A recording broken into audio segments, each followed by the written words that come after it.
Looks like we're going to have to go all the way to South Carolina for a judge there in federal court to decide whether Lindsay Halligan, Donald Trump's hand-picked, inexperienced novice prosecutor, whether she lives or dies as a prosecutor for Letitia James, James Comey, or anybody else that Donald Trump has on his enemy list.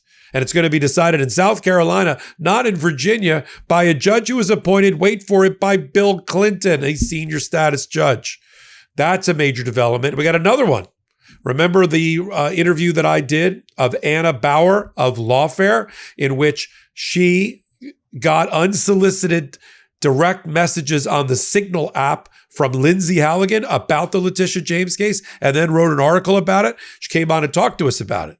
Well, American Oversight, a public interest group, is now seeking to find out all the information about how many times Lindsay Halligan has been using deleting functions and disappearing functions on Signal to destroy public records. It starts with a Freedom of Information Act request. It ends in a lawsuit.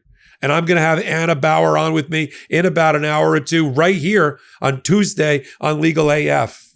Let's get into the Lindsay Halligan mess, and I'll take you to South Carolina in a second. In the meantime, hit the free subscribe button. Now is the time to defend our First Amendment rights and yours.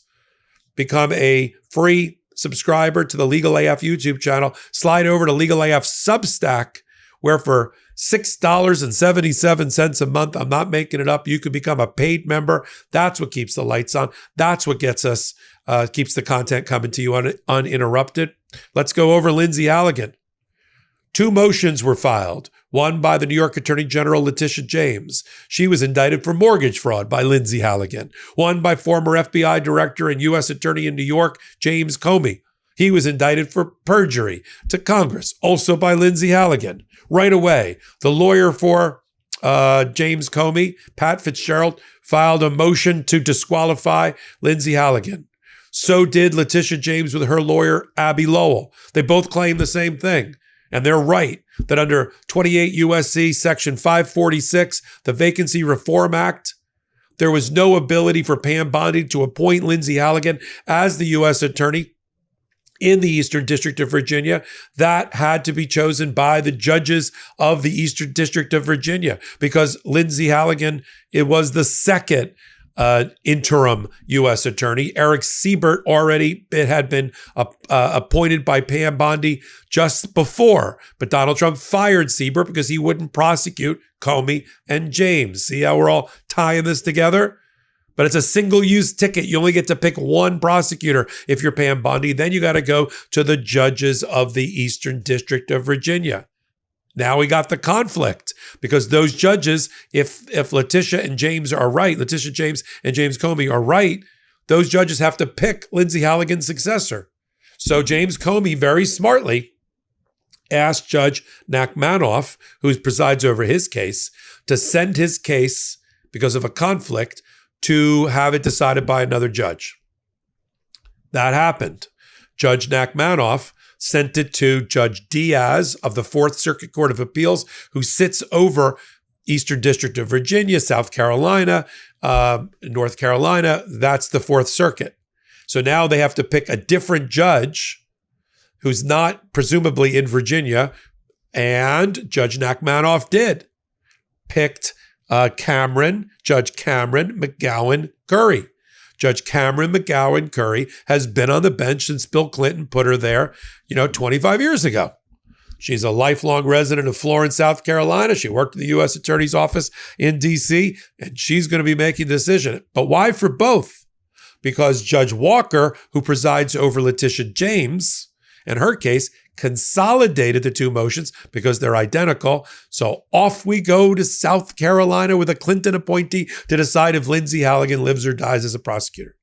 Now that's part 1 of my update. Part 2 of my update here on Tuesday on Legal AF is about American Oversight because they sent a letter, get this, to Marco Rubio, who's the acting archivist of the United States, and Pam Bondi of the Department of Justice, about the disappearing message app that one of their U.S. attorneys is using to communicate with the public, including reporters like Anna Bauer. Don't forget, here's a little plug. Anna Bauer, I have a new interview with her about her reporting being at the heart of a motion brought by Letitia James to gag Lindsay Halligan. You got to watch it. It's coming up in about an hour right here. Now, look, here's the letter. Let me read it to you. And the reason Marco Rubio's getting written to is because he took over this thankless job of being the archivist, which means all the public records. You can't destroy public records. Here's what it says. American Oversight writes to bring to your attention to the potential unlawful destruction or removal of federal records of interim U.S. Attorney for the Eastern District of Virginia, Lindsay Halligan, in violation of the Federal Records Act. All right, noting that, and then there was a case. We just had a case presided over, I believe, by Judge Boasberg, the American Oversight versus Hegseth, where they brought a case against Pete Hegseth, because if you'll recall, at the beginning of the administration, Mike Waltz, who was a national security advisor, set up a signal chat to talk about bombing the Houthis in Yemen. Except he added Jeffrey Goldberg of The Atlantic magazine, the editor-in-chief, who peered in to this entire chain with Hegseth and Marco Rubio and Vice President Vance and Stephen Miller and Tulsi Gabbard and you name it.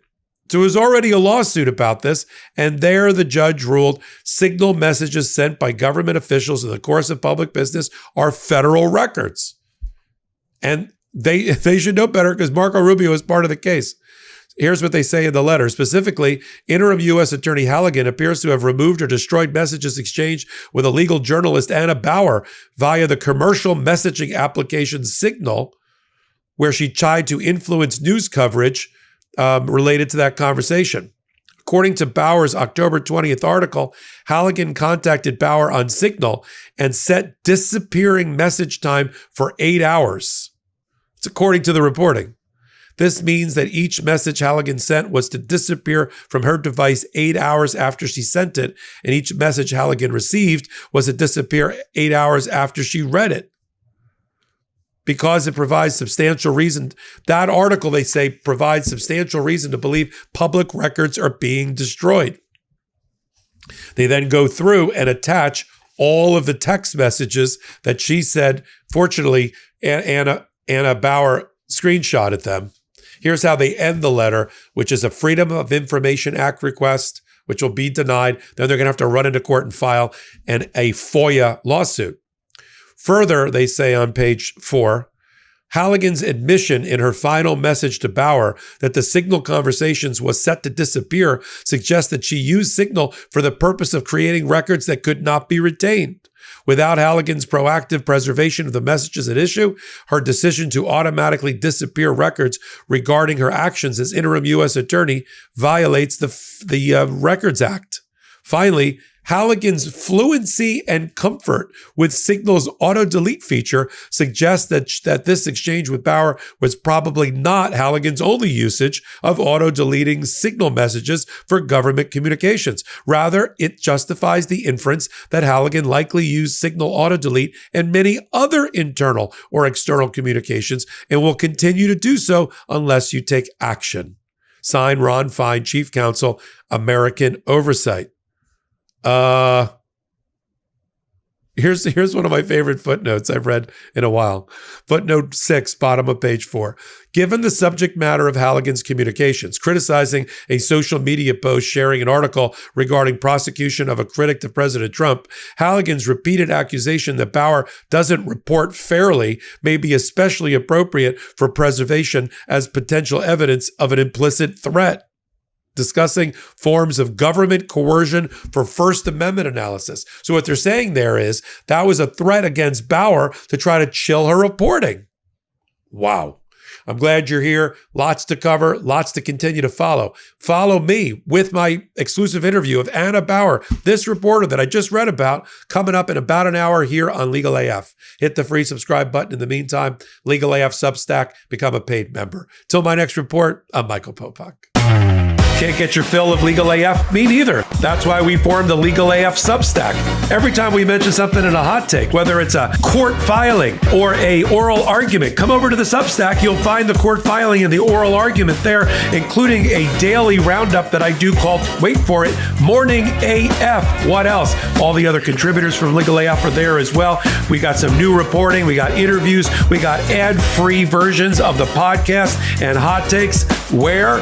Legal AF on Substack. Come over now to free subscribe.